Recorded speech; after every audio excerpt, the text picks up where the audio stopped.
Bom dia a todos.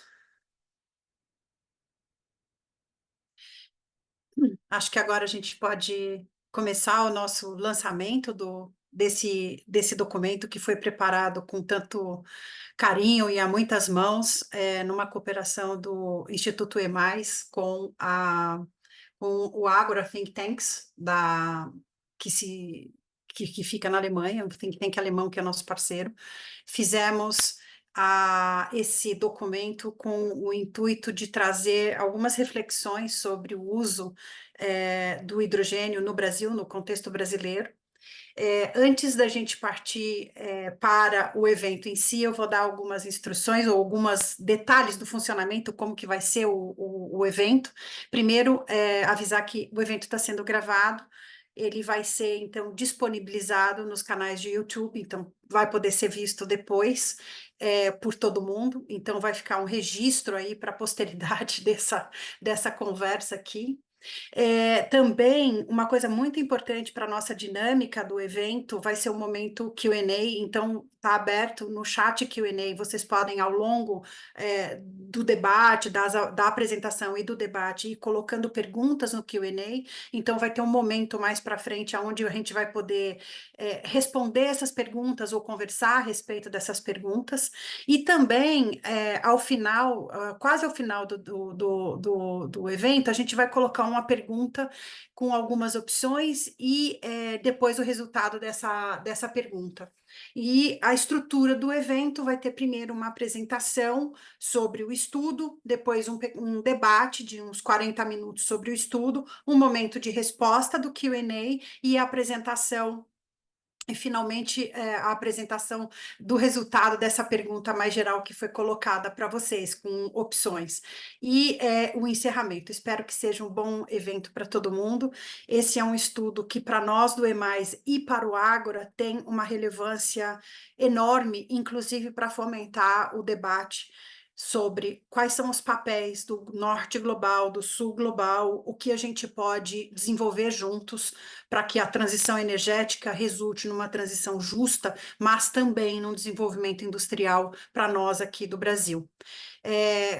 Com isso, eu vou passar então para a apresentação, que eu vou chamar a Estefânia e o Fabian para fazer a apresentação.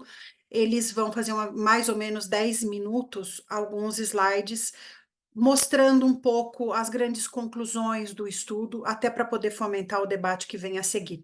Stefanie e Fabian, o chão é de vocês, the floor is yours, né, como se diz em inglês. Boa apresentação. Vou fechar minha câmera para ficar mais fácil para vocês e mais claro para vocês tocarem isso daí. Muito obrigado, Rosana. Muito prazer estar aqui com vocês. Eu vou começar a apresentação que vamos fazer juntos com a Estefânia. Esta vai ser uma apresentação muito curta. Vamos somente focar nas mensagens principais do relatório, as mensagens chaves, mas também um convite para que vocês, depois do webinar, depois da discussão de hoje, podem ir ver os resultados de uma forma mais em detalhe no nosso relatório.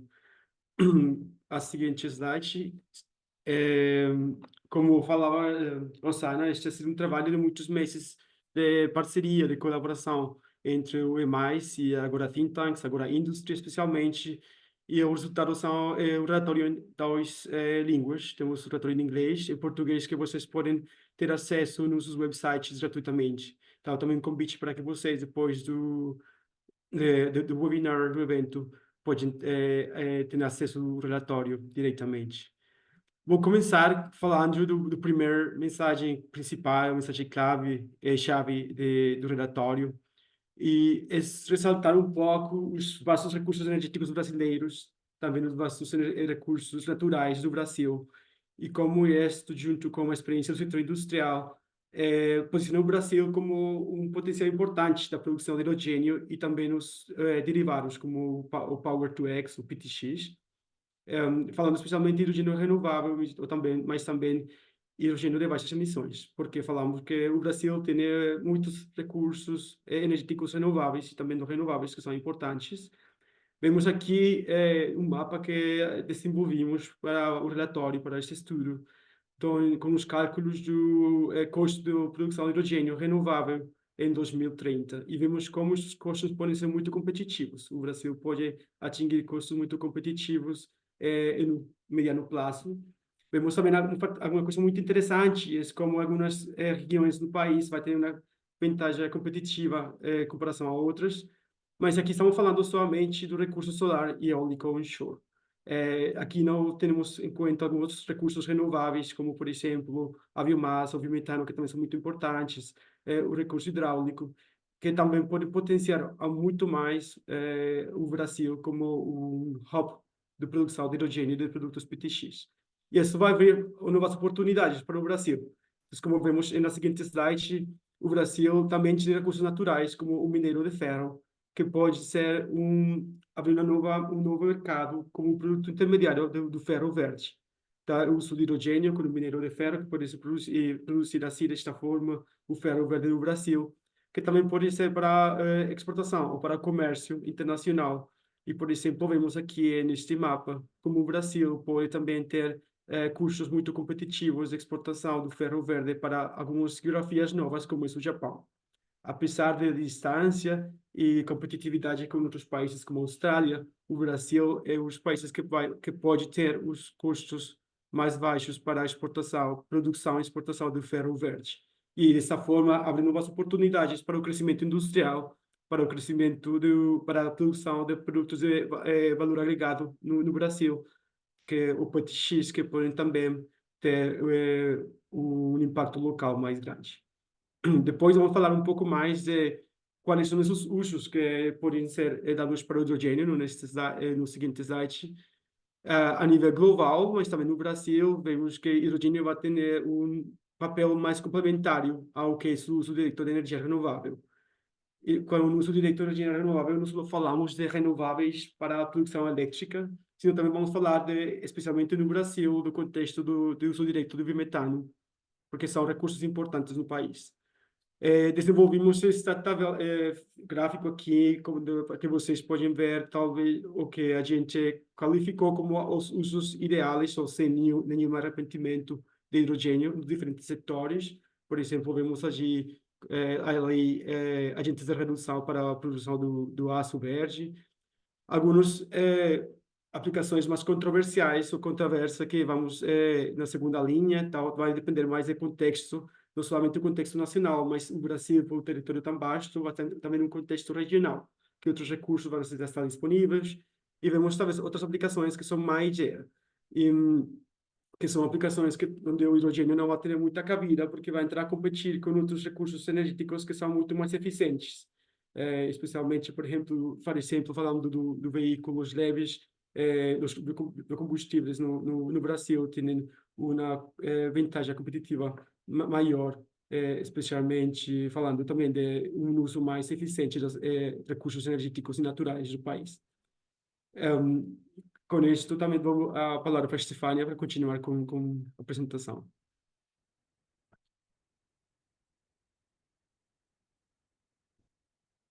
Estefânia? Oi, desculpa. Oi, obrigada, Fabiano. Estava conseguindo destravar o meu microfone aqui. Bom, bom dia a todos. Dando sequência à apresentação, acho que o Fabiano trouxe muito bem esse contexto que a gente quis colocar e se preocupou muito em colocar no relatório, de que o Brasil é um país atípico, né? A gente tem um tamanho imenso e uma diversidade de recursos espalhados nesse território muito grande. Então, a gente tem várias opções e várias rotas possíveis, tanto de produção, mas principalmente de uso de hidrogênio. Isso foi uma coisa que a gente quis muito destacar nesse trabalho. Quando a gente fala de transição energética, eu acho que essa imagem mostra isso muito bem, essa imagem desse slide, a gente está falando de uma mudança de todo o sistema, né? Então, uma alteração influencia na outra, não é simplesmente mudar um recurso, é realmente mudar a maneira como a gente produz e consome os produtos, né?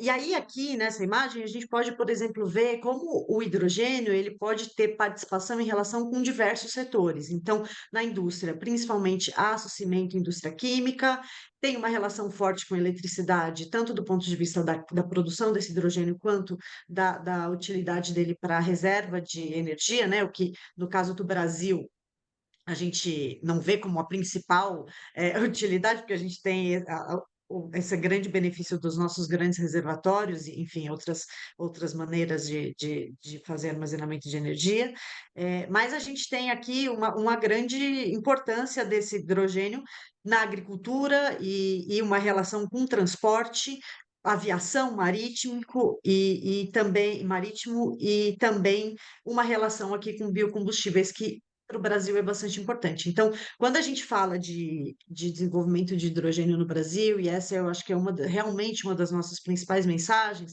a gente precisa olhar o Brasil pelas suas diversas regiões e pelos seus diversos recursos, e entender o que vai fazer sentido em cada região do Brasil com as suas potencialidades. Então, talvez para algumas regiões do Brasil faça sentido exportar hidrogênio, né, como um produto mais básico, mas para outras regiões do Brasil, a gente não pode deixar passar a oportunidade, a janela de oportunidade de utilizar esse hidrogênio dentro do Brasil, né, para a gente produzir. O hidrogênio aqui para a gente é um dos vetores, junto com os nossos outros energéticos, eletricidade limpa, biogás, biometano, é um dos vetores para a gente poder fazer um processo de industrialização de maior valor agregado no Brasil. Então, acho que essa é uma das nossas outra principal mensagem, a importância da gente fazer um planejamento e uma avaliação integrada, né, entre esses diversos setores, entendendo como é que eles se complementam para que a gente possa utilizar esses recursos de maneira inteligente no país e gerar valor para a indústria brasileira, para a economia brasileira, gerando emprego para dentro do Brasil. E aqui, acho que a última grande mensagem que eu gostaria de colocar aqui, a gente estabeleceu essas 4 mensagens para começar esse evento, é que o Brasil tem uma posição geopolítica internacional importante, ainda mais nesse momento, né? Com o G20 agora esse ano e com a COP30 ano que vem, sediando a COP30 ano que vem e presidindo o G20 esse ano. Essas condições, e aí, em conjunto com a quantidade de recursos que a gente tem, colocam o Brasil numa posição bastante. O timing é muito bom para que a gente se posicione no mercado internacional como uma grande referência desse processo de descarbonização. Então, a nossa ideia aqui eu trouxe 2 exemplos, né? A nossa, por exemplo, o exemplo que o Fabia deu da questão do ferro verde, aqui a gente traz a questão do ferro justamente para fugir também um pouco dessa ideia do hidrogênio como só elemento básico de exportação, mas de entendendo esse uso desse hidrogênio para desenvolvimento dessa indústria. Então, aqui eu trouxe um dos gráficos que a gente tem no estudo, que é o ganho que a gente pode ter aqui de valor agregado e de geração de empregos, se a gente, ao invés de exportar o minério de ferro e o hidrogênio, utilizar essas coisas aqui dentro e fazer o ferro verde aqui dentro, exportar sim o ferro e não os produtos básicos separados. E nessa outra figura, a gente tem aqui a questão do CO2 biogênico, né? Então, quando a gente fala dos novos combustíveis, os e-fuels, a gente está falando de juntar o hidrogênio com essas moléculas de CO2 biogênico, né? Para ter realmente combustíveis sustentáveis. E o Brasil tem um grande potencial desse CO2 biogênico, então a gente tem um grande potencial de produzir o hidrogênio por exemplo, via eletrolítica, né, via setor elétrico, juntar com esse CO2 biogênico e produzir uma gama de produtos que vão ser importantes não só para o Brasil, mas para o mundo inteiro. Então, eu acho que essas são as nossas principais mensagens para começar o painel e o debate. Aqui está, esse foi um estudo conjunto, né, e aqui a gente colocou os e-mails meus e do Fabiano como principais pontos focais, caso alguém queira discutir mais profundamente esses assuntos. Acho que é isso, Rosana. Acho que eu passo a palavra de volta para você. Obrigada, Estefânia, por compartilhar essas key messages. Mais uma vez, o link, acho que você pode parar de compartilhar a apresentação. As key messages que estão aí colocadas, Estefânia e Fabiana, ajudam muito a gente a fomentar o debate que vem agora.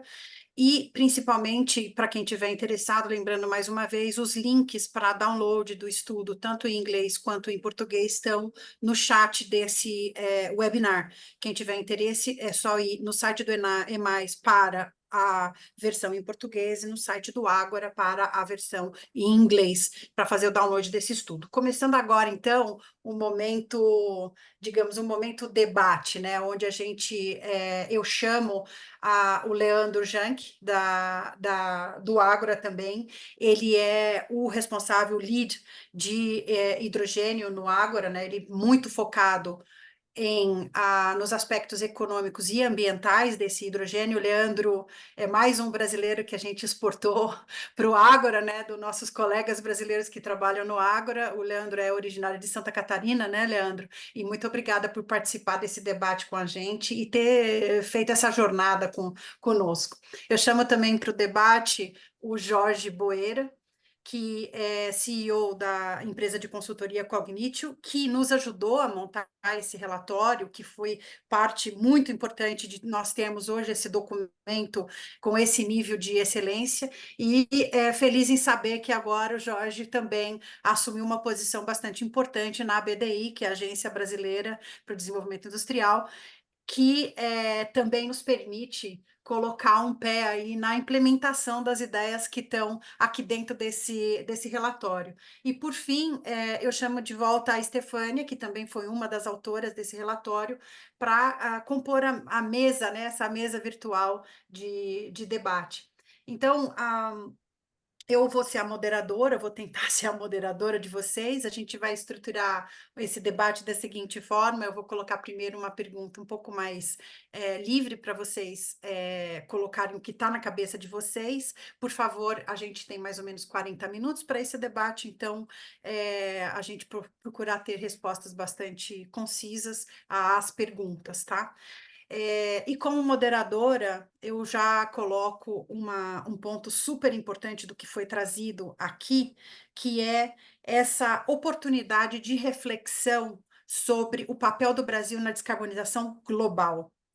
Ou seja, o que a gente está colocando aqui, muito provavelmente, é o Brasil atingir as suas NDCs não como um objetivo final, mas o Brasil atingir suas NDCs como uma oportunidade de negócio para o Brasil também, de ampliar o seu comércio internacional, ampliar o seu papel internacional e ajudar outros países a atingirem as suas NDCs e, ao mesmo tempo, criar empregos e provavelmente fazer uma transição mais equitativa entre as diversas geografias globais. Bom, isso dito, né, eu vou abrir o debate, Leandro, eu vou começar com você, tá? Uma primeira pergunta sobre você que está há 12 anos aí na Alemanha, trabalhando muito com essa questão do hidrogênio, como que você vê, quais são, na sua opinião, as principais vantagens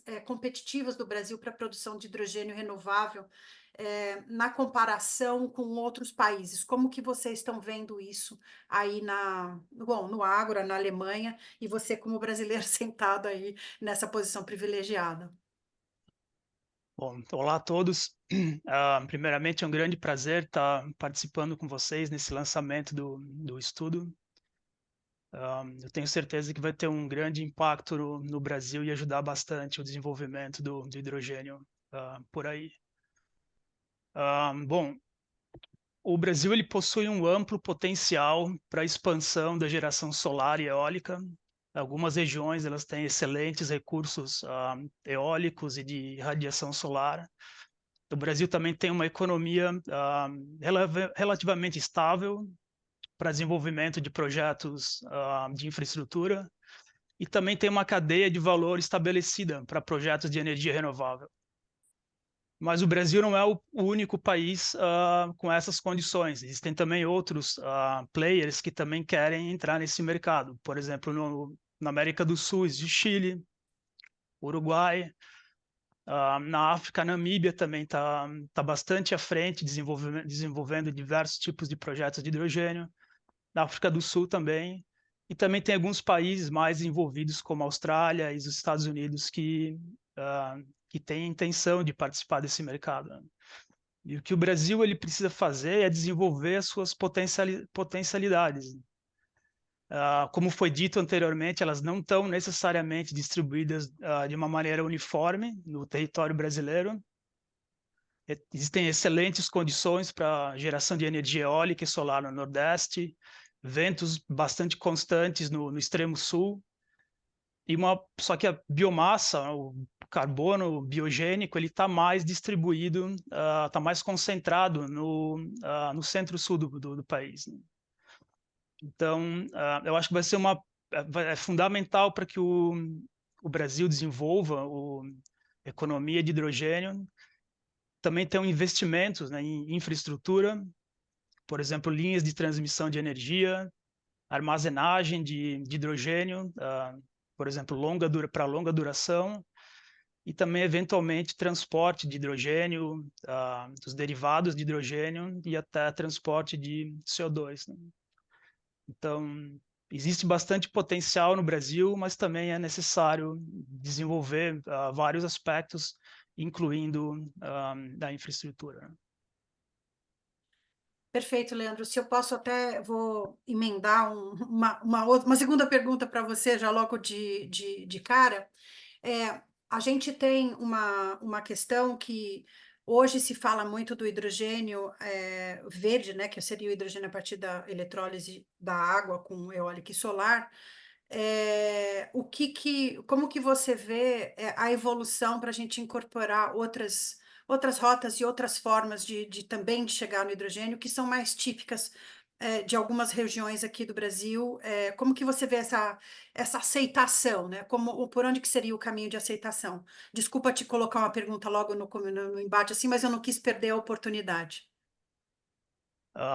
Bom, o que mais tem sido comentado, não só na Europa, em vários lugares do mundo, é realmente hidrogênio derivado da eletrólise da água. Mas existem outras rotas também que o Brasil existem vantagens claras, né, com relação a isso, que é a biomassa. Então, por exemplo, a gasificação de biomassa sólida, ou também a reforma do biometano, são rotas diferentes da eletrólise e que também podem apresentar vantagens bastante interessantes para o Brasil, porque existe um potencial, existe a disponibilidade desse tipo de matéria-prima no Brasil e com diversas desdobramentos, eu diria, e também sinergias com a produção de hidrogênio proveniente da eletrólise de água. Um exemplo seria, por exemplo, a produção de combustíveis como querosene de aviação ou biometanol, que também geram, ou etanol de segunda geração, mas que também, ao mesmo tempo, eles geram CO2 biogênico como subproduto. Então, adicionando hidrogênio da eletrólise da água, é possível aumentar a eficiência do uso do carbono desses processos e assim ter uma maior produtividade do sistema. Então, Bem, continua, desculpa. Bom, só finalizando, não é só a eletrólise da água, como muito se fala, mas também existem outras rotas e o Brasil pode liderar o desenvolvimento dessas outras rotas de produção de hidrogênio. Muito bom, Leandro. Muito bom saber, inclusive, que outras coisas estão começando a ser consideradas, porque isso é bem importante para o desenvolvimento de tudo que a gente pode, né, em termos de acesso a caminhos de descarbonização. A gente precisa acessar tudo que a gente pode, todas as possibilidades para chegar em net zero em 2050, globalmente falando. A gente não pode travar uma rota em detrimento da outra, porque a gente vai precisar de tudo. Na verdade, essa me parece que é uma conclusão também que a gente está chegando, nós vamos precisar de tudo. Agora, Estefânia, eu vou perguntar para você, visto que a gente tem debatido muito dentro do EMAIS também, né? Quais são, na verdade, os desafios, né? O que a gente tem que olhar para poder desenvolver esse mercado de hidrogênio, desenvolver não só o mercado de hidrogênio, mas desenvolver essa rota do hidrogênio no Brasil em termos do que precisa de infraestrutura, o que a gente enxerga que pode ser uma carga grande para a sociedade brasileira? Quais são as oportunidades que você vê nisso? Acho que a gente tem várias coisas para desenvolver, né? Eu acho que o Leandro colocou muito bem, as possibilidades são muitas, os potenciais são muitos. Mas eu acho que a gente, e no relatório, isso foi muito legal no relatório, assim, porque são 12 insights, né? E cada insight traz uma temática diferente. Então, um é de financiamento, o outro é de certificação, o outro é de infra. Então, tem várias coisas aí que a gente precisa colocar. Em termos de infra especificamente, eu acho que é essa visão de como que a gente vai. é, Desenvolver as indústrias demandantes desse hidrogênio internamente, né? Porque é isso, senão a gente simplesmente exporta uma commodity, né? E se a gente não quiser fazer isso, a gente precisa entender como que a gente vai conectar os pontos de produção desse hidrogênio com os pontos de demanda. Onde é que está a possível demanda? Né? Em qual região do Brasil? Em qual região a gente está produzindo esse hidrogênio? Esse hidrogênio ele vai ser produzido via grid, né?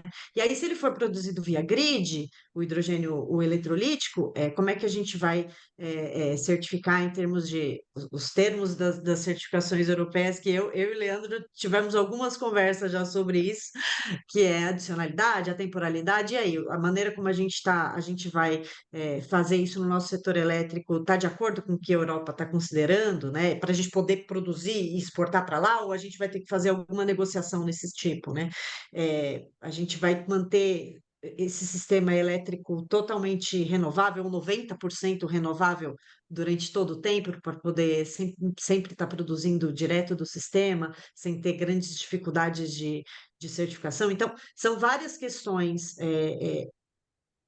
de infra que implicam em questões de certificação e de regulação e de investimento. E em relação a investimento, que eu acho que é uma questão importante, eu acho que a gente tem que ter em mente, isso foi uma coisa até que a gente verificou num evento que a gente estava até junto na outra semana, um evento promovido inclusive pelo Wix, de que a gente quando a gente fala de hidrogênio e desse tipo da transição no Brasil, não é uma questão só de investir na produção do hidrogênio, ou investir ou financiar a geração eólica ou a geração solar. A gente tem bons potenciais de solar eólico hoje no Brasil, né? A gente tem bons potenciais de produção de hidrogênio. A gente precisa financiar o resto da cadeia, né? Não é só o upstream, é o downstream disso tudo também. Então, a gente precisa financiar o transporte desse hidrogênio, a gente precisa financiar melhoria de infraestrutura portuária, porque hoje a nossa infraestrutura portuária é bastante focada em exportação de minérios e commodities agrícolas. Então, se a gente vai exportar grandes volumes de outras coisas, a gente precisa também financiar essa alteração de infraestrutura. A gente precisa financiar modernização do parque industrial, né, para assimilar esse hidrogênio, e não só o hidrogênio, mas outros, eletrificação do parque industrial, enfim, aí a gente, uso de biomassa, biometano no parque industrial, enfim, aí a gente sai um pouco da questão do hidrogênio, mas tem muitos desafios desse olhar para dentro e entender as potencialidades e financiamento da cadeia inteira, não só de uma parte dela. Muito bom, Estefânia. É uma visão mais holística, né, sobre o papel do hidrogênio na nossa sociedade. Interessante, e o estudo traz alguma luz, né, para esse debate, que é mais ou menos fundamental a gente ter agora no Brasil, neste momento no Brasil, e principalmente num momento onde o Brasil pode liderar essa conversa e trazer muita política pública e muita negociação internacional que nos facilite caminhar dessa forma que você colocou aí, ou pelo menos começar a caminhar, né? Bom, finalmente, né, a gente chega no Jorge. Eu vou fazer uma pergunta para o Jorge, que é agora, ele como autor do estudo e sentado agora na ABDI, né? Assim como primeira pergunta, Jorge, o que você poderia dizer para a gente, né, que você está vendo dentro da BDI, que a gente pode, que ajuda, né, o estudo que você colaborou, inclusive, na execução, o que esse estudo pode ajudar dentro do seu trabalho atual na BDI e, principalmente, o que esse estudo pode ajudar na formulação das políticas que agora você está totalmente envolvido. Então, eu queria escutar um pouco a sua visão, né, sobre esse mundo que agora você está com os dois pés aí entre executor do estudo e um cara com essa posição privilegiada. Obrigado, Rosana. Obrigado. Meus cumprimentos à Estefânia e o Leandro, o Fabian. Realmente, assim, as coisas acontecem às vezes na vida da gente, a gente nem sabe exatamente, às vezes, consegue perceber por quê, mas o ano passado, quando a gente começou a fazer esse trabalho, Rosana, foi um grande desafio, primeiro, né? Nós tínhamos o desafio de tentar trazer essa questão do hidrogênio, que virou uma verdadeira hype, né, no ano passado, quer dizer, nos últimos anos. E o nosso grande desafio era não dizer, quer dizer, o hidrogênio não é uma bala de prata da descarbonização. Mas ele é um elemento central aí desse processo, na medida em que ele torna a energia tradable, né? Então esse fator ele é importante no sentido dessa questão de você de algum modo você conseguir transformar essa energia numa atração de investimento, né? Então, ampliar nossa pauta de exportações de produtos verdes, né? Por que a gente está falando tanto de ferro verde, né? Quer dizer, um dos pontos centrais das mensagens que foram colocadas aí pelo Fabian e pela Stefânia foi a questão do ferro verde. O ferro verde é praticamente 7% das emissões globais de gases de efeito estufa no mundo. Então, esse setor ele deve ter um olhar muito importante na medida que ele não pode ser eletrificado diretamente como outros processos. Então, dentro da BDI hoje, eu me sinto muito à vontade para contribuir com esse debate. Dentro do Ministério, eu já tenho conseguido fazer interlocuções. Nós temos um novo presidente da BDI, ele está bastante envolvido na ideia de contribuir com a transformação da indústria brasileira. Nós temos a nossa diretora, a diretora Perpétua, o Capelli também, que é o presidente. A Perpétua está muito envolvida com essa questão de desenvolvimento e transição energética. O nome da diretoria é Transição Energética. Então, a gente está muito à vontade e nos sentimos preparados para fazer esse debate e para dizer que é o seguinte, o hidrogênio tem uma série de potencialidades, mas tem também seus limites. Eu acho que isso é importante a gente trazer isso para dentro do governo, né? E a gente evitar os discursos muito ufanistas a respeito disso e colocar o pé no chão e fazer esse trabalho de coordenar iniciativas entre no setor privado e público, porque no fim do dia, Rosana, a gente precisa atrair o investimento para fazer os produtos manufaturados verdes que a gente tem aqui, para fazer o investimento no grid, no desenvolvimento de novos parques eólicos e solares e fontes de geração, né? Atrair, por exemplo, investimento em biorefinarias, né, também.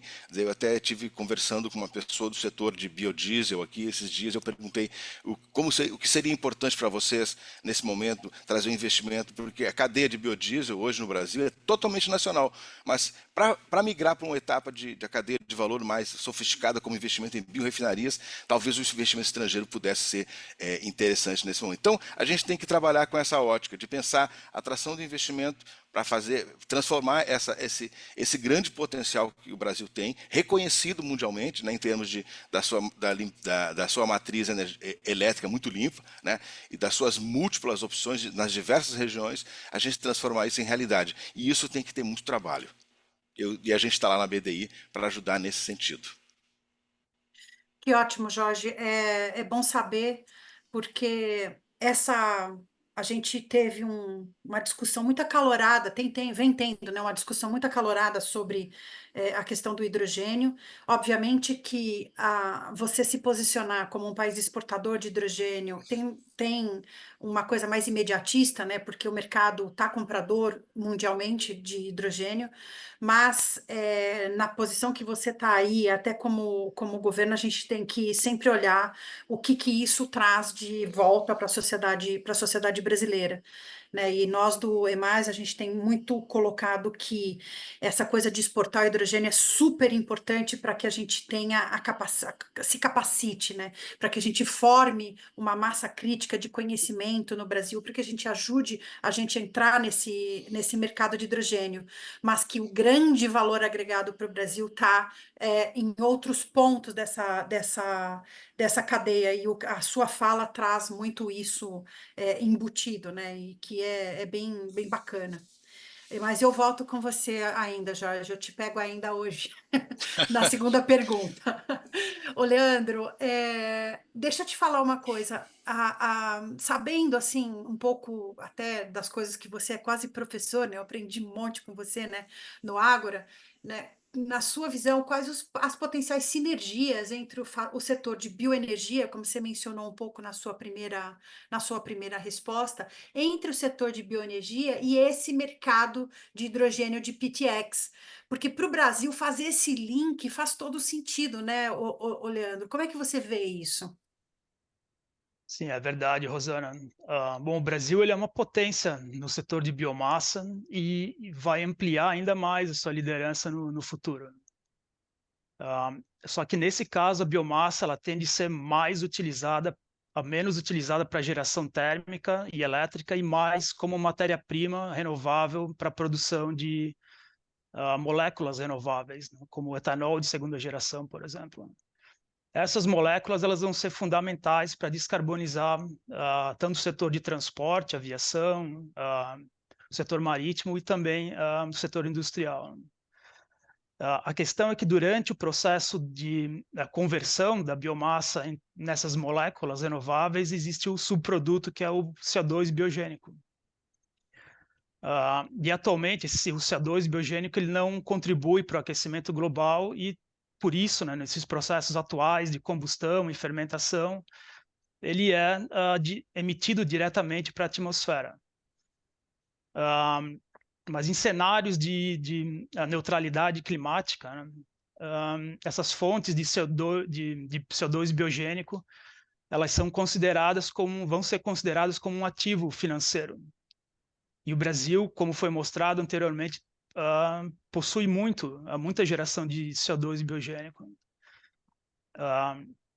E como que isso pode ser utilizado? É simplesmente convertendo esse CO2 mais hidrogênio, por exemplo, da eletrólise da água, em outras moléculas que são muito semelhantes às moléculas de origem da biomassa que eu mencionei antes, como querosene de aviação, metanol e até mesmo ureia verde, né? A ureia precisa de carbono na sua molécula. A ureia que é um dos principais fertilizantes usados no Brasil, né?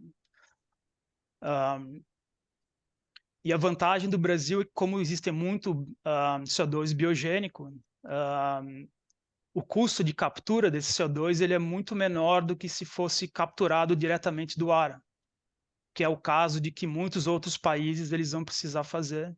Eles têm talvez a energia elétrica ou condições para produzir energia elétrica renovável muito favoráveis, mas eles não têm o CO2 biogênico. Então essa é uma grande vantagem do Brasil, de que a gente pode explorar essas sinergias da biomassa com a eletrólise da água. Atualmente, esses produtos, né, PTX, eles ainda apresentam um custo relativamente alto de produção. Mas a tendência é que, com o desenvolvimento desse mercado e da tecnologia, os custos eles vão ser reduzidos, né? E também é importante mencionar que já existe mercado para esses produtos, mesmo eles sendo ainda mais caros, né? Existe, por exemplo, um leilão do H2 Global, e que vai ser, inclusive, provavelmente esse ano. Os projetos eles vão ser apresentados, os projetos resultados do leilão, e o Brasil ele pode se beneficiar muito com isso, né? Porque existe abundância tanto de energia elétrica barato e também CO2 biogênico. É muito interessante, porque traz toda uma nova dimensão, né, dessa discussão do mercado de hidrogênio, né, que é o hidrogênio entrando até na questão do transporte, não de forma direta em célula combustível, mas na questão, mas formando como auxiliador para formar as moléculas combustíveis que a gente vai precisar. E nesse sentido, também é uma rota possível para o SAF, né? Porque o SAF, de qualquer forma, já tem uma regulamentação, SAF, Sustainable Aviation Fuel, tá? Para quem não está aí com o jargão do setor, eu peço desculpa, às vezes a gente usa alguns jargões, mas o SAF, a IATA já colocou, que a Associação Internacional já colocou uma rota, né? Então, nós vamos ter que dar um jeito de produzir esse SAF, e isso que você colocou, ele entra de cheio na possibilidade também do Brasil ser um fornecedor de SAF, né? Via essa rota com carbono biogênico. Bem interessante. Obrigada, Leandro, tá?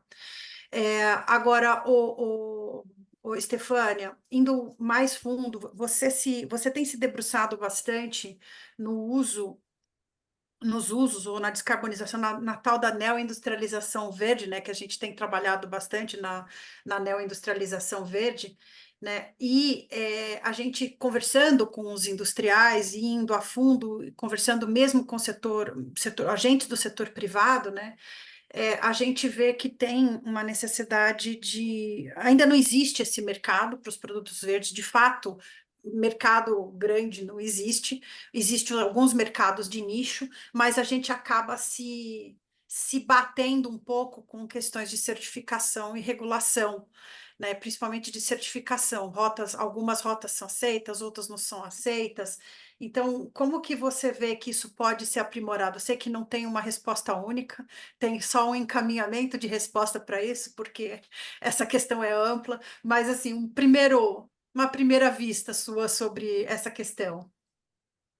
É, é, acho que a grande questão, e a gente tem falado disso, e eu acho que é importante destacar que dentro do grupo, esse relatório ele foi produzido a diversas mãos, né?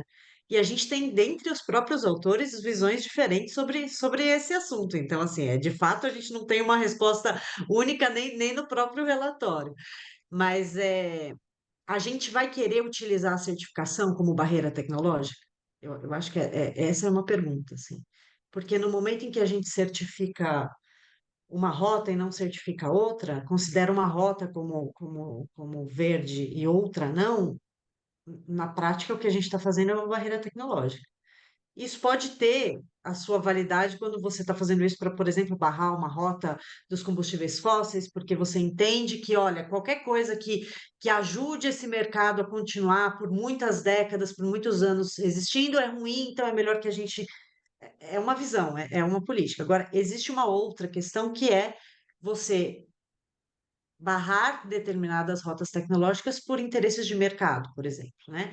E essa eu acho que é um cuidado que a gente, enquanto Brasil, tem que ter, de se posicionar como não só como obediente, né, de quem aceita o que uma dinâmica internacional estabelece, mas se posicionar como negociador dessa dinâmica internacional, né? Então, em que rotas a gente está falando nas certificações? Quando a gente fala, por exemplo, a gente tem um infobox no relatório falando sobre isso.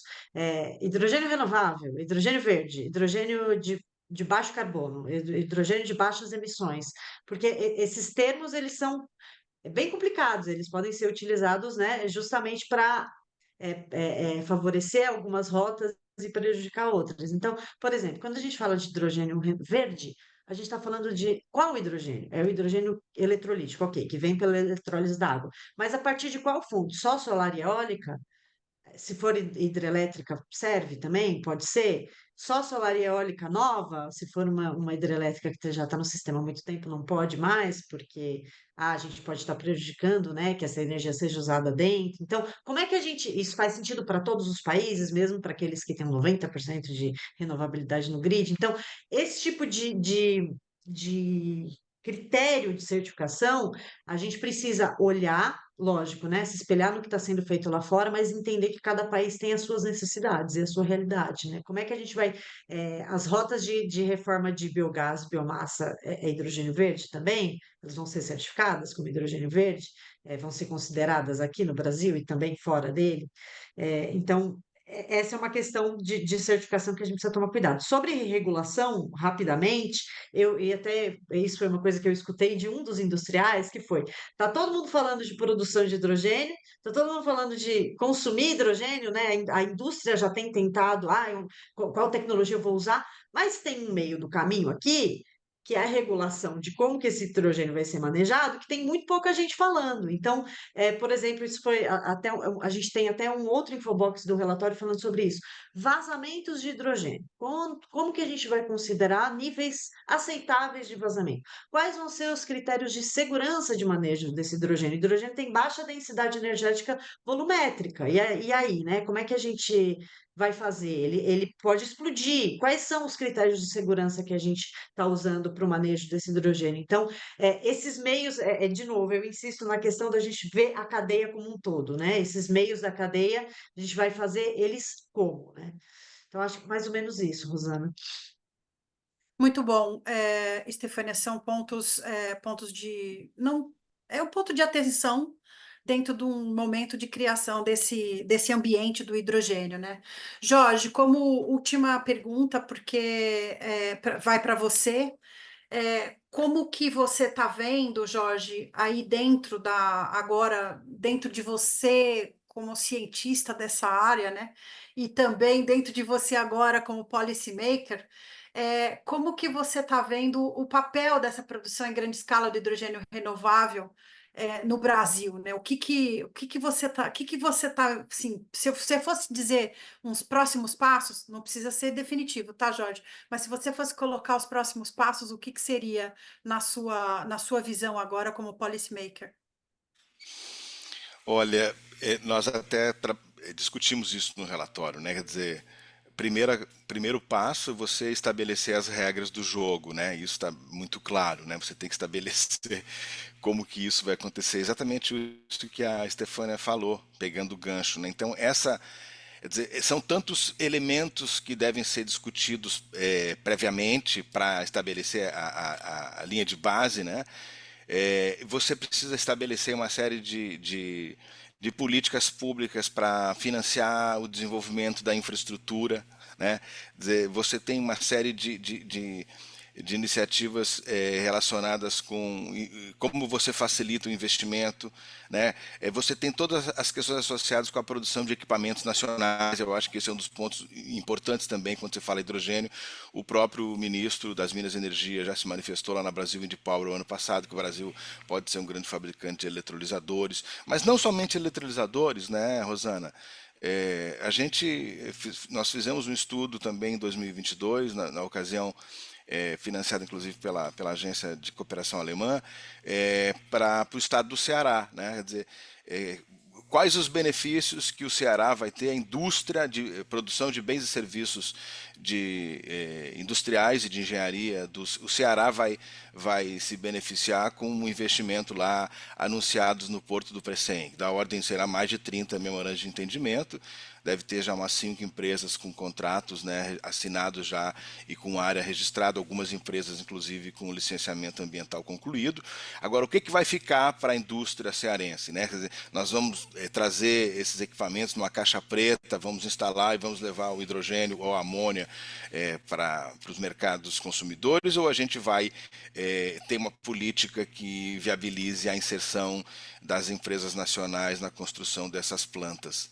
Ou seja, você vai ter uma série de plantas industriais para ser construídas no Brasil, e aí a gente vai poder construir plantas industriais no Brasil e parques eólicos offshore, parques eólicos onshore com ferro verde. Por que a gente não produz o ferro verde que está ali do lado na ArcelorMittal, que é uma companhia internacional que está lá e que tem um relatório de sustentabilidade, uma visão muito bem elaborada em relação a essa questão da descarbonização do setor de aço, né? porque o próprio CBAM, né, que são outra coisa que a gente não falou ainda aqui, né, dos regulamentos de vazamento de carbono, quer dizer, está existindo toda uma série de medidas para evitar o fluxo, inclusive, de carbono, e aí a gente tem essa oportunidade. Nós temos o melhor minério de ferro do mundo, né? A gente, inclusive, o nosso minério é tão bom que a gente exporta ele aos milhões de toneladas para a China, uma distância abissal, né?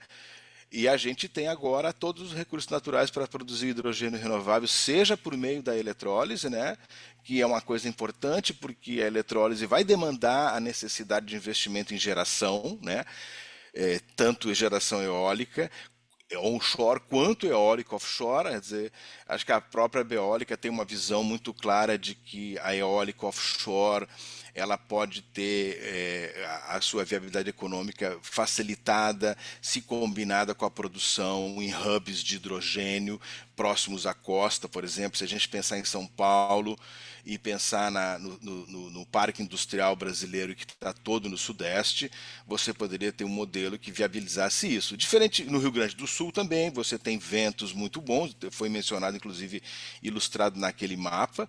E aí você tem o Nordeste, que você tem a capacidade de eventualmente fazer um bem bolado lá, né? Você tem agora também no Piauí está sendo pensado um outro hub de hidrogênio lá com a zona de processamento especial do Parnaíba, e você pode pensar com as riquezas minerais que tem ali, fazer o ferro verde, exportar, não o ferro acabado, o aço acabado, mas intermediário, ou seja, e aí a gente tem que fazer esse debate de pensar também no desenvolvimento da indústria nacional de bens de capital e pensar também em atrair investimento estrangeiro para dizer para as empresas de todo mundo. Nós temos aqui o tal de o power shoring, a gente tem capacidade, as empresas podem se beneficiar economizando custo e diminuir suas emissões, podem reduzir os seus gastos com compliance ambiental, né? Podem desenvolver produtos verdes mais rapidamente, produtos e insumos verdes, podem diversificar a sua produção, né? E a partir disso desenvolver uma maior resiliência, né, climática e reduzir inclusive o risco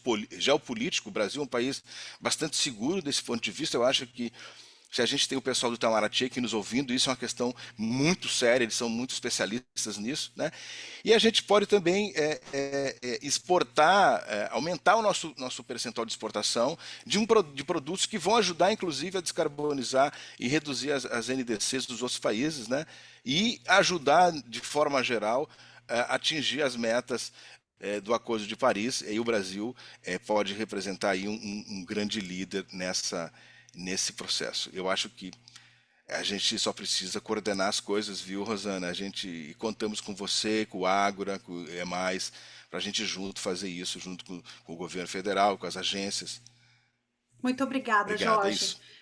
Agora a gente tem, tipo, o Q&A está bombando, nós temos muitas perguntas, é só colocar, gente, quem está nos ouvindo ainda, quem está ainda conectado com a gente, ou quem está conectado com a gente, vai ser colocado uma pergunta, que o link é via chat, uma pergunta por favor, escolha os 2 aspectos mais importantes que você acredita que o Brasil deve implementar como os próximos passos no desenvolvimento de uma indústria de hidrogênio e PTX, tá? Então, o Mentimeter o link está no chat. Vocês respondendo essa pergunta, ao final a gente vai, então, compartilhar um pouco compartilhar as respostas e talvez algumas considerações também sobre essas respostas. Obrigada por participar aí do Mentimeter. Estou curiosa para saber o resultado, tá? Agora, partindo agora para o debate, eu vou chamar de volta o Fabian, tá, Fabian, para o debate. A gente, para o debate, não, desculpa, para as respostas, né, de Q&A, né? A gente tem uma pergunta. Tem uma pergunta do Ricardo Gedra, que foi colocado, o Ricardo Gedra, da CCE, né? Que foi colocado, e Eu pediria até para a Estefânia, se você puder responder, mas vamos procurar ser bem conciso nas respostas para a gente cobrir, porque tem muitas perguntas muito legais no Q&A, tá? Se a gente acredita que se o país avançasse na celebração de acordos bilaterais entre governos sobre hidrogênio e derivados, ajudaria a indústria nacional a exportar. Ou o mais importante é equacionar a infraestrutura da indústria nacional para reduzir custos de produção, o que já seria suficiente para as vendas internacionais. Eu tenho uma resposta de cabeça, mas eu quero escutar a sua posição aqui dessa provocação do Ricardo. Muito maravilhosa, inclusive, né? Eu acho que uma coisa, na verdade, a minha resposta é que uma coisa não funciona sem a outra. A gente precisa das duas coisas, porque tratando-se de um greenfield, de um mercado novo, a gente precisa desses acordos bilaterais para facilitação alfandegária, de logística de transporte, etc. Só que, ao mesmo tempo, você precisa ter uma indústria interna que consegue produzir e ter. Isso foi uma coisa que eu entendi também, conversando com vários industriais, de que a gente pode ter o CAPEX, a gente pode ter o mercado consumidor, a gente pode ter acesso à tecnologia. Se a gente não tiver certeza que o energético ou que o insumo industrial chega, vai estar ali seguro, porque a rota do insumo que a gente usa, a gente já conhece, a gente sabe que ele está aqui. Se a gente não tiver certeza que ele vai chegar, a gente não vai fazer a transformação, a gente não vai fazer a mudança. Então, é isso, é a combinação de acordos bilaterais para você garantir essa demanda de que ela é firme, de que ela é em escala, porque a indústria demanda um investimento muito pesado, então você precisa de uma demanda firme que vai além do nicho, né? Hoje a gente tem uma demanda nichada, com vários MOUs sendo assinados, mas para uma demanda em escala você precisa desses acordos bilaterais e de uma reorganização de infraestrutura interna para conseguir obedecer, atender esses acordos. É por aí, eu também tenho um pouco a visão, né? A Ludmila, ela coloca uma pergunta: nós viemos de um cenário de sobreoferta de energia renovável com grande discussão sobre a intermitência dessas fontes, com a consequente necessidade da associação com outras soluções. Ao mesmo tempo, o governo está pressionando para reduções das tarifas de energia. Nesse contexto, o estudo aborda alguma alternativa para o desenvolvimento da cadeia de H2 renovável para o consumo interno, especialmente on-grid, como? Ludmila, essa eu vou me permitir eu mesma dar uma primeira resposta para vocês. Essa questão do nível tarifário no Brasil, a intermitência das renováveis, como que a gente vai suprir os eletrolisadores com uma energia 24/7 ou de alguma forma mais eficiente, ela vai passar forçosamente, Ludmila, por uma revisão radical do modelo de funcionamento institucional e regulatório do setor elétrico brasileiro, tá? O nosso estudo ele não aborda isso, mas esse é um capítulo que o EMAI está começando a se debruçar, Ludmila, tá? É por isso que eu quis dar essa resposta mais direta. Aí, fazendo uma pergunta agora eu acho que para o Fabian, que veio do Ricardo Fuji da WWF, ele pergunta um pouco sobre a possibilidade de produção descentralizar essa produção do hidrogênio, visto que o transporte pode contribuir muito para o escopo 3 e aumentar as emissões desse hidrogênio. Se você pudesse comentar um pouquinho sobre isso, Fabiano. Sim, percebemos que talvez, especialmente na etapa inicial, muito dos desenvolvimentos de hidrogênio renovável vão ser descentralizados, não, distribuídos, não conectados na rede, mas o que também vemos importante é a infraestrutura elétrica no Brasil também está muito bem desenvolvida. Então, também dá oportunidade que eventualmente estes projetos se ponham a conectar-se de novo na rede elétrica principal.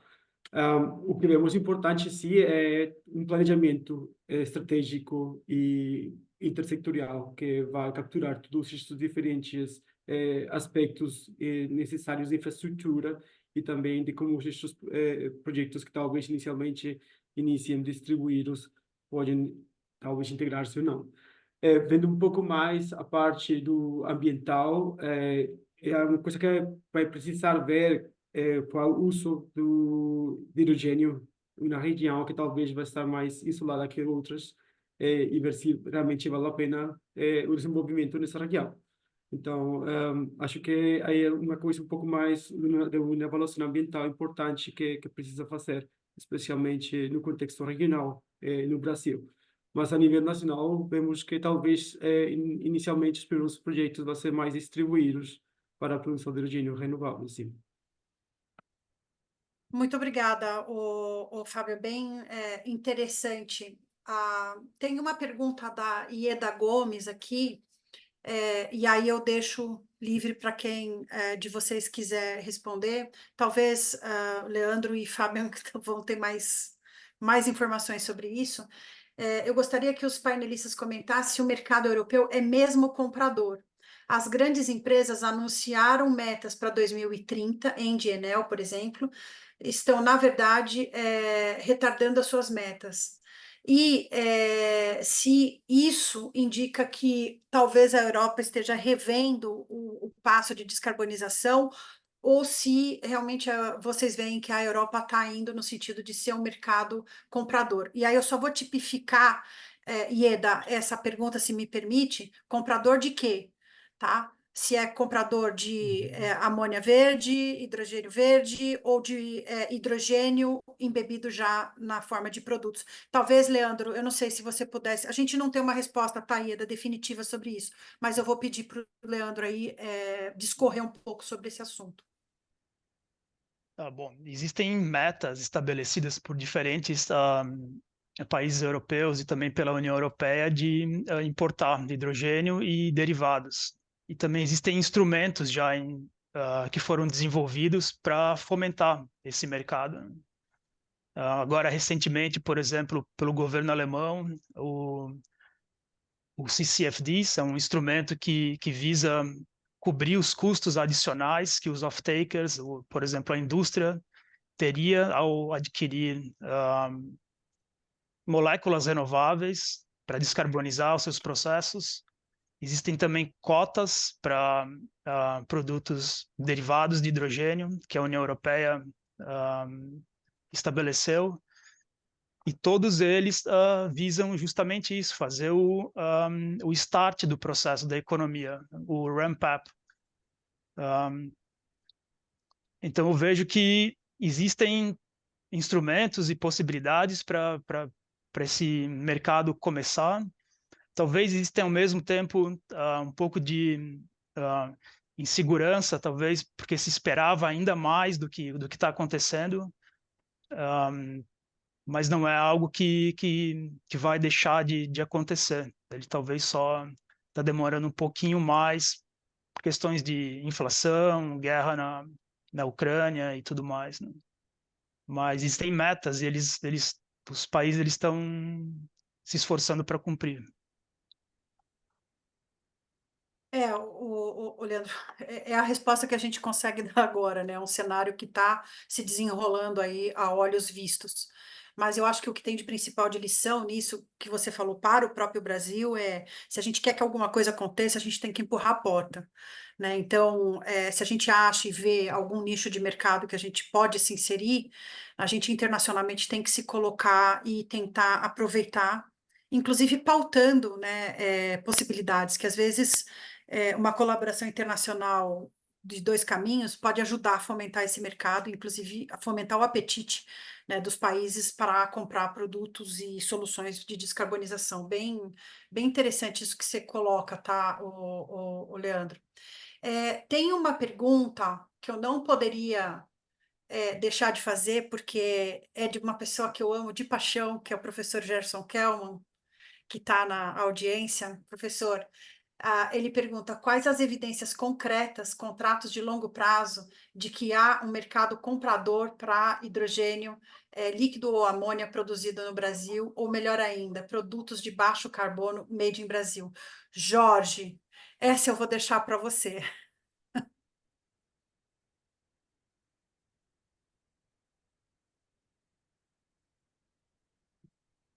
Jorge, você está no mudo. Não, agora que eu percebi. Desculpa, você pode. Qual é a pergunta? Você me fazer responder uma pergunta do Kelman. Você realmente é muito minha amiga, né? Mas Que.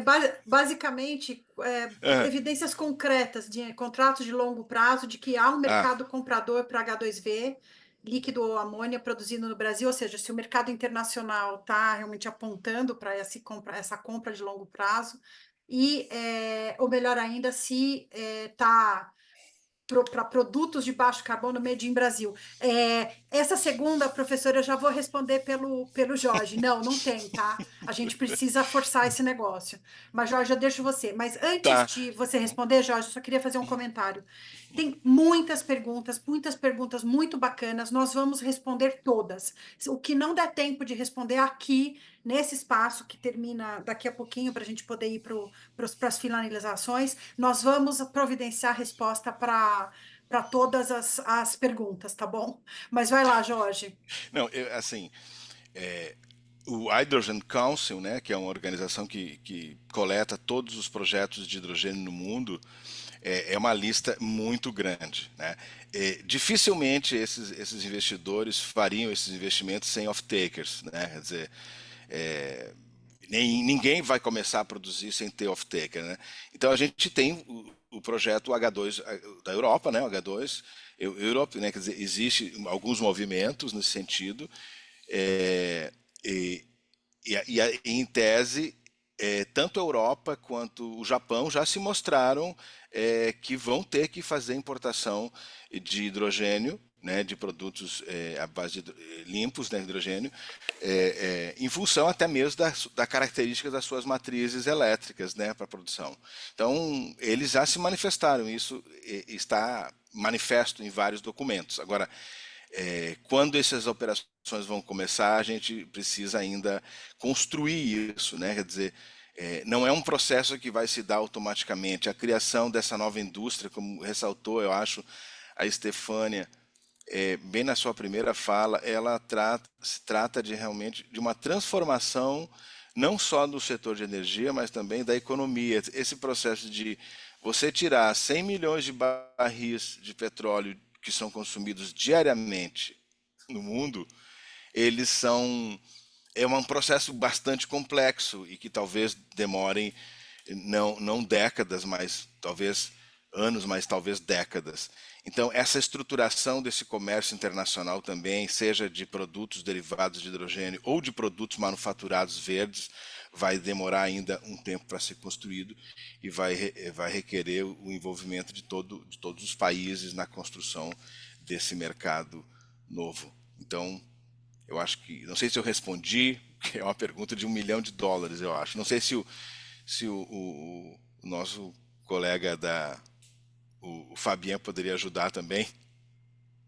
Não, é um pouco isso. São esses editais que estão aparecendo mundo afora aí, na forma de leilão de compra. Por enquanto é sobre isso. Eu vou fazer. Nós temos mais 5 minutos dessa parte de Q&A. Eu vou fazer uma pergunta, porque inclusive já começa a endereçar uma pergunta do Ansgar da HK, tá? Que o Ansgar coloca como que ele está sentindo falta de uma discussão crítica sobre o uso do hidrogênio, né? Senão vai ficar só na teoria, né? Então, Ansgar, até para poder ganhar tempo, tem uma outra pergunta que diz se já existem exemplos no mundo, Estefânia, de uso do hidrogênio na descarbonização da cadeia do aço, tá? Para ficar em uma das possibilidades. E aonde está isso? E como você vê que isso poderia ser um caminho para o Brasil? Aonde no Brasil isso poderia ser um caminho? É, sim, a gente tem alguns exemplos de transformação no cenário internacional de uso do hidrogênio para a produção de aço. A precursora disso foi uma empresa sueca. A China também tem esses projetos. A Ternium, no México, por exemplo, eles já têm todo um parque produtor de aço que hoje é feito com gás natural mas que está pronto para trocar esse gás natural por hidrogênio a partir do momento que o hidrogênio chegar na indústria. Então, todo o parque tecnológico já está pronto para isso. Esses são alguns exemplos de ações que a gente já tem a partir desse hidrogênio. A gente não pode também deixar de falar que na indústria, para além, né, da questão do aço, sim, e dentro dessa questão do aço, né, o principal momento de emissões de CO2 na produção do aço é na produção do ferro, né, que é o que a gente está falando, esse produto intermediário. E aí é justamente nesse lugar aqui que a gente consegue utilizar o hidrogênio. Então, quer dizer, você também consegue utilizar ali como aquecimento na parte de derretimento final da cadeia, mas, enfim, em termos de redução de emissões, é justamente nesse processo de produção do aço. Então, o Brasil tem um imenso potencial para isso. Na indústria química, e aí eu acho que é importante deixar isso claro, que hidrogênio já é um insumo há muito tempo, né? Então, hidrogênio por hidrogênio, a gente já consegue manejar ele em diversas indústrias. Tem outras indústrias, como por exemplo a do vidro, onde o uso do hidrogênio não requer alteração de parque industrial. Então, são várias possibilidades de indústrias diferentes com níveis de investimento tecnológicos diferentes, mas a gente sim já tem alguns exemplos disso. Eu só queria, sobre aço especificamente, Rosana, fazer uma provocação aqui de que, sobre aço verde, o Brasil já produz aço verde. Eu acho que a gente não pode esquecer disso. Uhum, Só que por uhum. biocarvão, não por hidrogênio. O hidrogênio, e aí por que eu estou falando disso aqui, né? A gente usa carvão vegetal para fazer esse aço verde no Brasil. É um aço verde já certificado internacionalmente. Por que eu estou trazendo isso aqui? Para a gente também deixar muito claro aqui que hidrogênio, a gente aqui não é mais, a gente nem chama hidrogênio de energético, a gente chama mais de insumo industrial do que de energético. O hidrogênio é um dos caminhos, é uma das possibilidades que tem que ser utilizada em conjunto com diversas outras. Então, a gente tem aqui carvão vegetal, biometano, o hidrogênio é só mais uma das possibilidades, muito importante, que vai servir para diversas aplicações, mas que não é, acho que até o Jorge comentou isso, não é a bala de prata, não é o que resolve tudo. A gente tem que fazer a combinação desses recursos de uma maneira inteligente. Obrigada, Estefânia. A gente tem espaço, vou para mais uma pergunta, e eu vou endereçar essa pergunta até para uma pessoa que não está, Jorge, se você puder responder por ele, para o professor Enio, que também, da Unicamp, que também colaborou.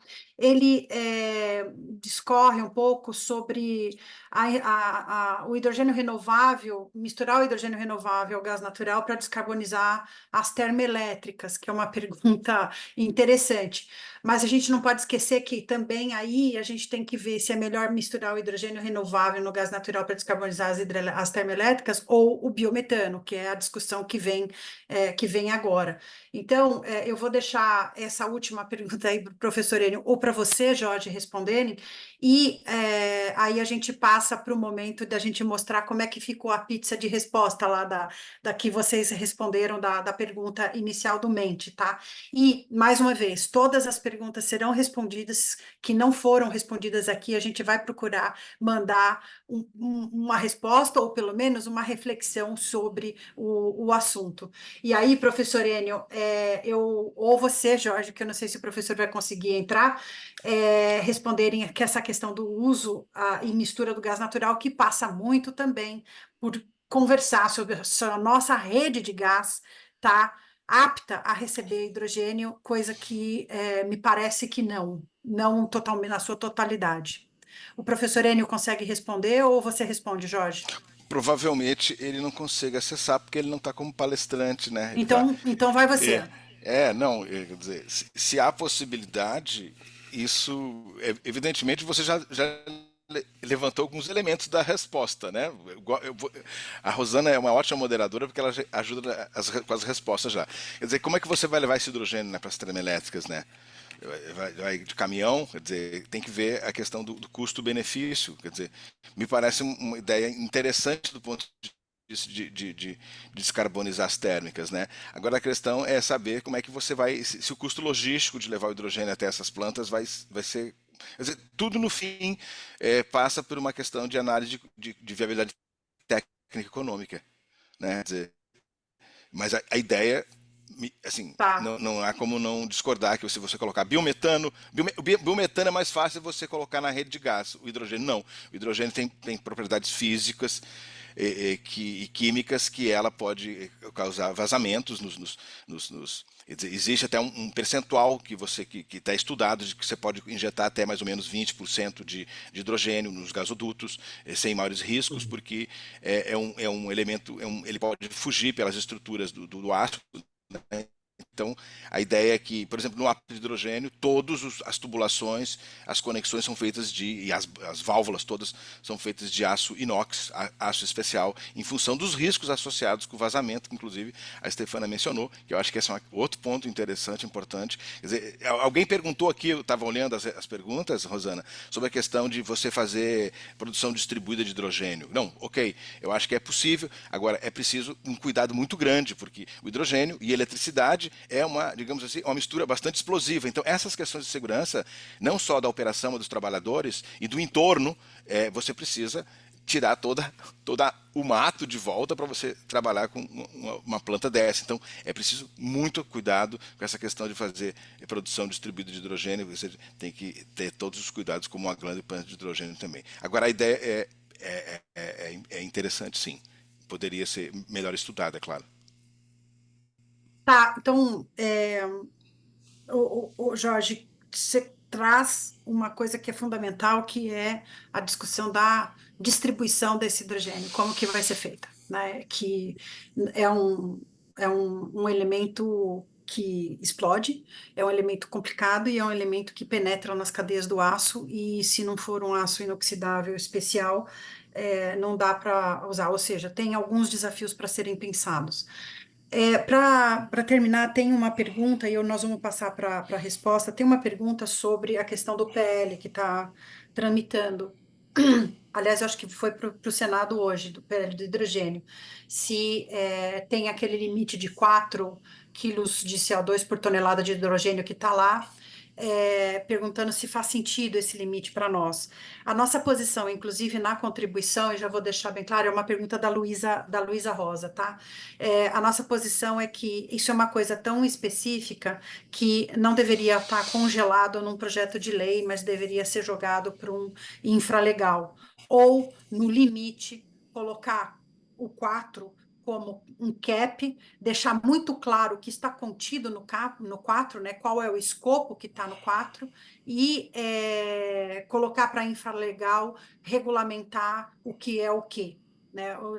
Nos preocupa um número assim colocado, sem estar extremamente tipificado e de uma forma tão rígida, porque a evolução tecnológica está aí. Esse 4 não condiz com alguns limites que já estão a nível internacional, condiz com outros.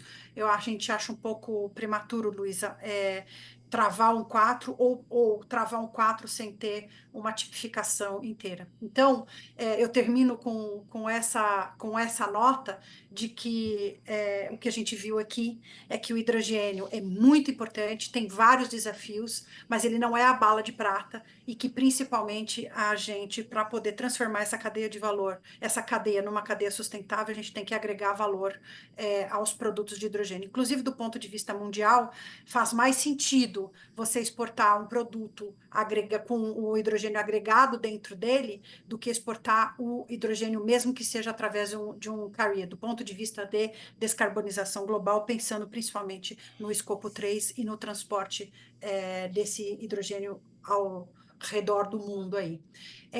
Eu gostaria agora de dividir com vocês o resultado da nossa enquete. Pode ser, Natália?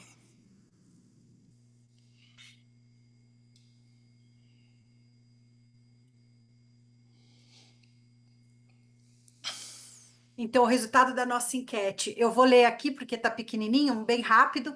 28% estabelecer parcerias estratégicas para atrair investimentos estrangeiros e garantir compradores. Com 22%, investir em P&D para fortalecer as cadeias de valor locais e capacitação da mão de obra. Com 16%, criar um planejamento intersetorial claro com projeções consolidadas. Com 11%, realizar o mapeamento de recursos. Espera aí que entrou uma questão bem na frente aqui. Realizar o mapeamento de recursos energéticos naturais para avaliar a complementariedade regional e, com 10%, implementar mecanismos financeiros para reduzir riscos e atrair investimentos estratégicos. Eu vou parar por aqui só para a gente ganhar tempo, mas a gente vê que tem 2 com 28 e 22, mas houve uma certa distribuição entre os diversos pontos. Muito obrigada para quem respondeu. Isso, inclusive, vai nortear muito da nossa atuação e como que nós vamos continuar, né, o next step desse relatório. Agora a gente passa para digamos, um encerramento nosso, né? Eu vou pedir para cada um dos panelistas, incluindo você, Fabiano, por favor, para fazer 1 minuto de uma fala de encerramento, não mais do que 1 minuto, na fala de encerramento, só dos takeaways de vocês, dessa participação aqui, e next steps, qualquer coisa que esteja na cabeça de vocês.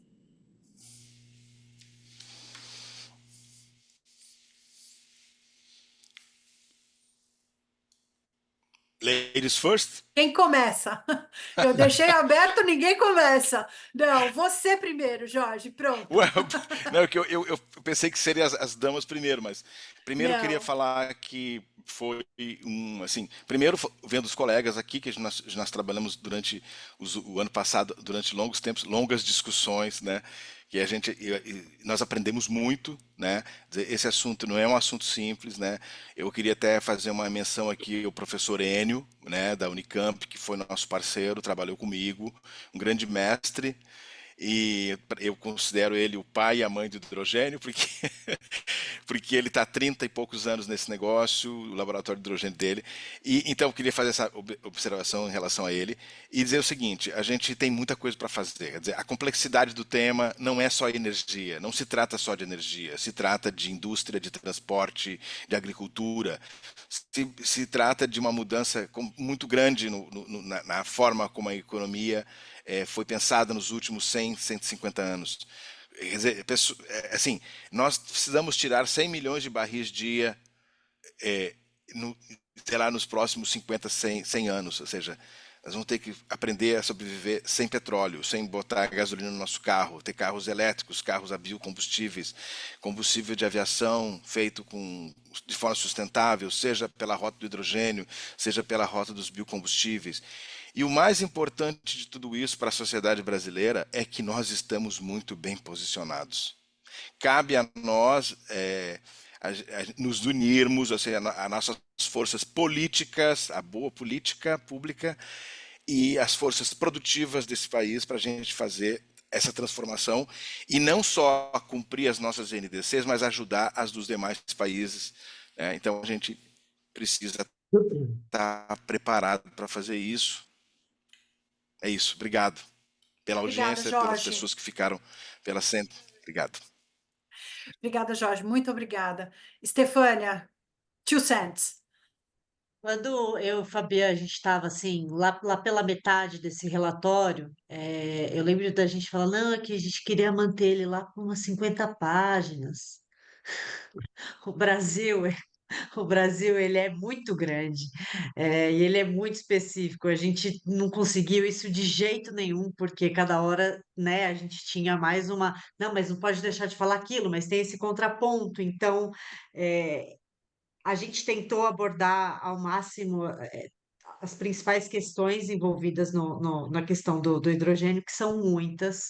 E eu acho que se a gente pode deixar um recado final aqui desse evento, é de que a gente precisa. Eu vi algumas perguntas aqui falando sobre isso, de que a gente precisa pensar nas coisas integradas, e sim, repensar a maneira como todos os energéticos e insumos industriais funcionam, para que a gente não fique só exportando matéria-prima, exportando subsídio, exportando água. A gente precisa trazer essa cadeia de valor internamente no Brasil e desenvolvê-la em conjunto com outras cadeias, de uma maneira que a gente consiga fazer sentido. Eu acho que tem muito trabalho pela frente, mas nas nossas conversas com agentes industriais, com diversos agentes do governo, a gente tem visto essa visão também trazida, né? Muitas vezes. Eu acho que isso é um ponto bastante positivo, assim. Eu acho que eu tenho visto mais essa mesma mentalidade de que, olha, a gente precisa desenvolver isso internamente. Então, eu estou bastante esperançosa de que a gente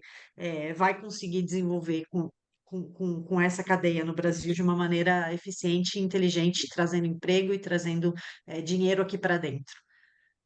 Muito bom, Estefânia. Leandro, seu 2 cents. A gente termina com o Fábio, hein, Fábio?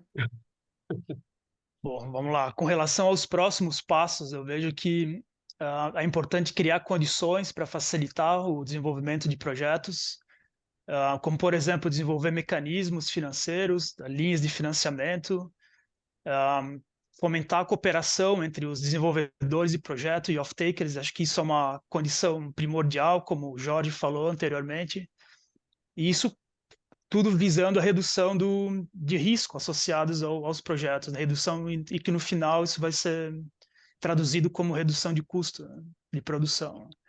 E outro aspecto importante, eu acho que é mapear os recursos necessários.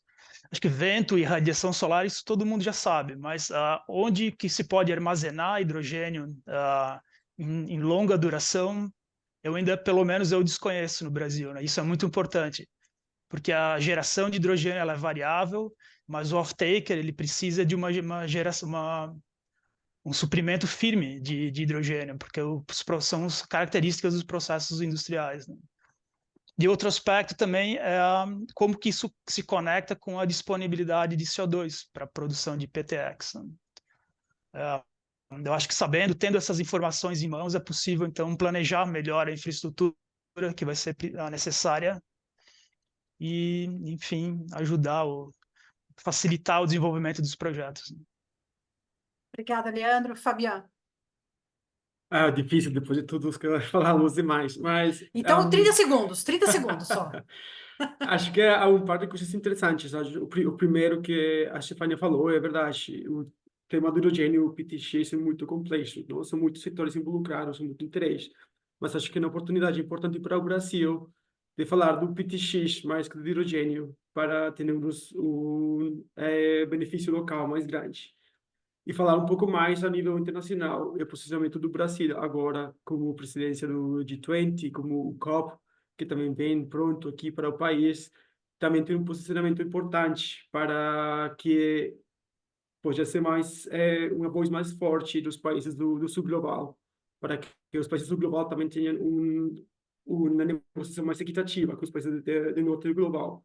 Estabelecer essas parcerias estratégicas que falamos, em diferentes áreas, por exemplo, para a produção de PTX, para o comércio, mas também para investimento local, para o crescimento socioeconômico do país do sul global, é muito importante. E acho que o Brasil tem um posicionamento muito importante agora com todo o momento político internacional, geopolítico que está acontecendo. Então, acho que é por isso também o Brasil vai ser muito mais relevante nos temas nos tópicos de decarbonização, de hidrogênio e de produção de PTX e indústria sustentável. Obrigada, Fabiana. Com isso, a gente vai encerrando aqui o nosso evento. Eu vou só alguns informes.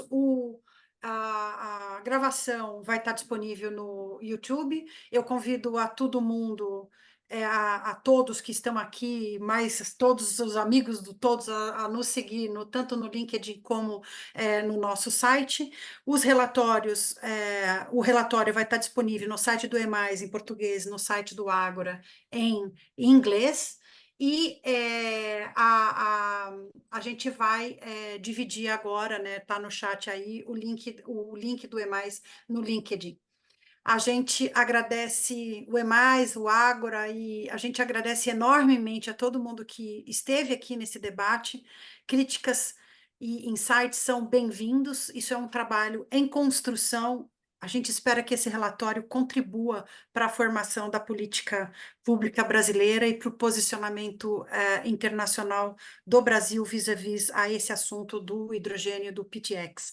Obrigada por todas as perguntas, elas serão devidamente respondidas, e com isso eu acho que a gente encerra o nosso evento aqui. Mais uma vez, muito, muito obrigada a todos.